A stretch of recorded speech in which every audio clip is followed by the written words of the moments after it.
Welcome to કિચકુક YouTube channel. આજે આપણે બનાવીશું રોટલીમાંથી ટ્રેન્ડિંગ છે તેવા આ રેપ. આ ટેસ્ટમાં ખૂબ જ સરસ લાગે છે.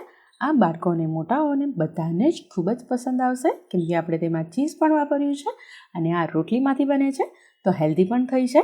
તો ચાલો આજે બનાવીએ એકદમ ટેસ્ટી અને ટ્રેન્ડિંગ એવા રોટલીના રેપ. આ રેપ તમને અંદરથી બતાવી દો, એકદમ ક્રિસ્પી બને છે. તો તમે આ ચોક્કસ ઘરે ટ્રાય કરજો, તમને ખૂબ જ પસંદ આવશે. અને જો રીત સારી લાગે અમારી તો અમારી ચેનલને સબસ્ક્રાઈબ કરી લેજો અને બેલ આઇકન દબાવી દેજો. આવી રીતે સબસ્ક્રાઈબ કરવું એકદમ ફ્રી હોય છે અને અમારું મોટિવેશન ખૂબ જ વધતું રહે છે. તો હવે પહેલાં આપણે બનાવી લઈશું ટિક્કી. આજે આપણે ટિક્કી ફ્લેવરના બનાવીએ છીએ. તો મેં અહીંયા એક મોટું બટેકાને બાફીને અને છૂંદીને લઈ લીધું છે. અહીંયા મેં એક મોટું બટેકું બાફીને લીધું છે. આ માપથી તમે 3 આલુ ટિક્કી બનાવી શકો છો.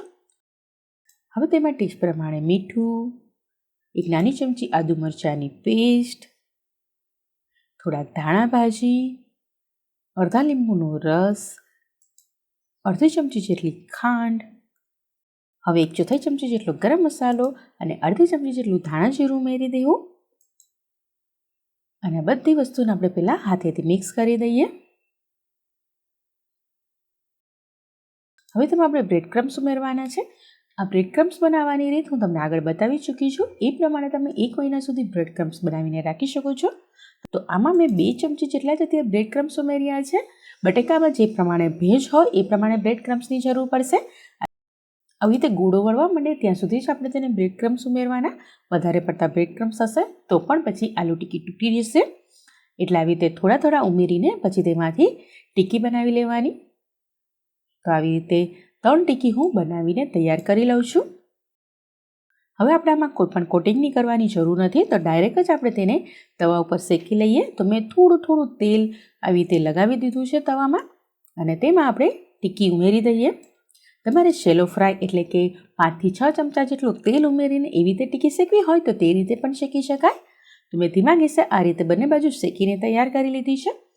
હવે આપણે રેપ બનાવવાના. તો એના માટે મેં લીધી છે રોટલી. અહીંયા થોડીક મોટી સાઇઝની રોટલી લેવાની અને તમે અહીંયા વાસી કે પછી તાજી કોઈ પણ રોટલી લઈ શકો છો. મેં અહીંયા ઘઉંના લોટની જ લીધી છે. જો તમારે એકદમ ઓરિજિનલ ટેસ્ટ જોઈતો હોય તો મેંદાના અને ઘઉંની મિક્સ રોટલી લેજો, તેનો ટેસ્ટ ખૂબ જ સરસ આવશે. હવે આમાં મેં એક આવી રીતે કાતરની મદદથી એક કટ લગાવી લીધો છે જેથી આપણે તેને વાળી શકીએ બધા બાજુ. હવે આમાં 4 અલગ અલગ ખૂણામાં આપણે 4 અલગ અલગ વસ્તુ મૂકવાના છીએ. તો એકમાં હું લગાવી લઈ છું શેઝવાન ચટણી. મેં અહીંયા શેઝવાન ચટણી લીધી છે. આની જગ્યાએ તમે લીલી ચટણી કે પછી લાલ ચટણી કે ટોમેટો કેચઅપ કોઈ પણ વસ્તુ તમે યુઝ કરી શકો છો. અને બીજામાં આપણે ઉમેરી દઈશું ટિક્કી.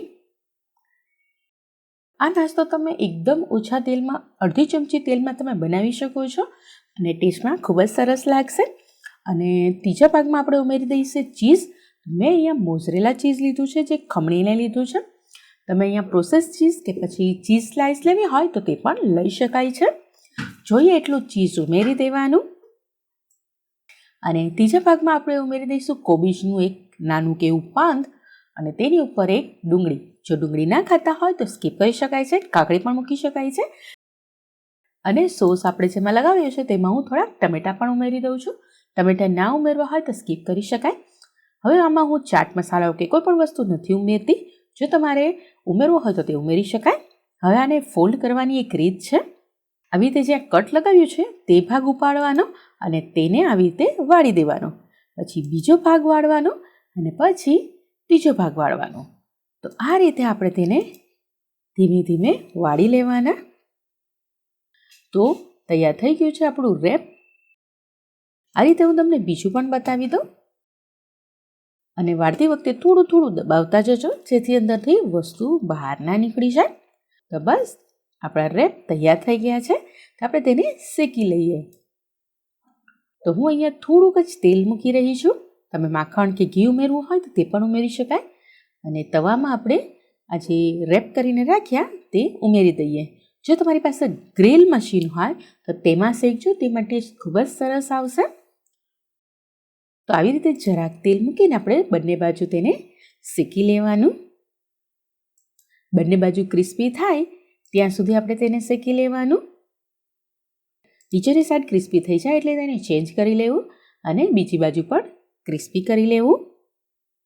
તો બસ તૈયાર થઈ ગયા છે આપણા રેપ. તેને લઈ લઈએ. તમને હું ખોલીને પણ બતાવી દઉં. આ એકદમ ક્રિસ્પી તો બનાવે જ છે, પણ ટેસ્ટમાં પણ ખૂબ જ સરસ બનશે અને બાળકોને ખૂબ જ પસંદ આવશે. તો તમે આ રીતે ચોક્કસથી ટ્રાય કરજો અને તમે લીલી ચટણી, સોસ કે ગમે તેની સાથે સર્વ કરી શકો છો.